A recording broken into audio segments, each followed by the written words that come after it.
Hi, my name is Ethan, and I've been commuting to Penn College on my bicycle for over 1 year. I live 1 mile away from campus, and it takes me 5 to 10 minutes to complete the trip.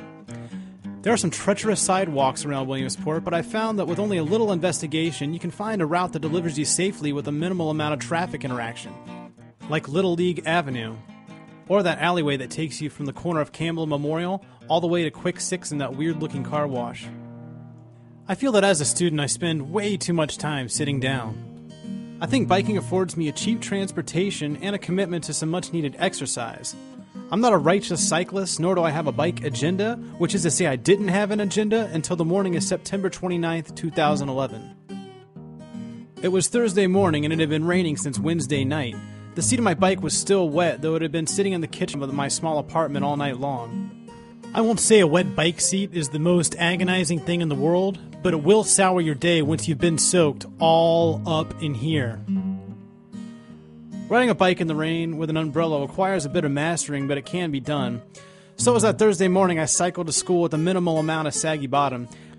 I estimated that my pants would be dry in about 2 hours, and if I locked my bike at the rack near the Bardo gym, my bike seat would be dry by the time I went to go home. The LEC bike rack off 3rd Street was the best place to park a bike because of the shelter provided by the design of the building. When I reached the building, I found the bike rack had been moved from its convenient location out into the rain. I had to struggle to keep my composure as I signed onto the closest computer to find the number for general services.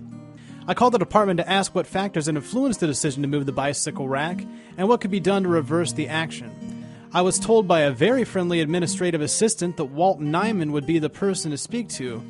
Unfortunately, Walt was in a meeting, but I was told if I left my name and number, he would get back to me as soon as possible. I went on about my day, trying not to let the morning's events influence my attitude. My pants were drying out, but I knew my bike was still outside, exposed to the elements. As we dismissed from my last class of the day, I checked my phone that despite current trends, had not been peeked at once during class. I found that I had a missed call from Penn College and one new voice message.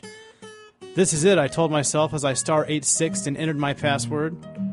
The call I'd been expecting from Walt Nyman actually came from Police Chief Miller. I called Police Chief Miller, but I didn't record that conversation because I felt that the tone of our interaction would have been negatively influenced if I told him I was recording it.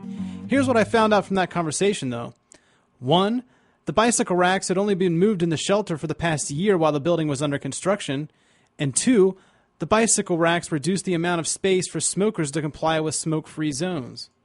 I'm not an expert in sociology or behavioral economics, but this standard seems to provide incentive for smoking and a disincentive for alternative transportation.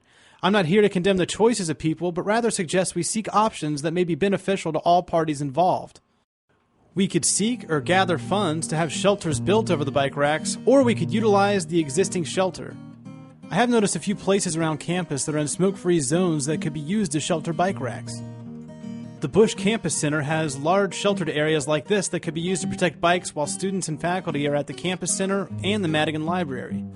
The ATHS already has partially sheltered bike racks, but the ATHS is on a border of campus. I think there's plenty of space in front of the Bardo gym, and that's right in the hub of campus. And what about the patio behind the LEC? Right now there's some shelter for bike racks, but I find it insufficient, being it's only provided by trees. In an effort to begin the dialogue, I started a Facebook page simply called Dry Bike Penn College. I'm going to be using the page to promote the idea, build numbers, and create a communication board for a wider range of ideas.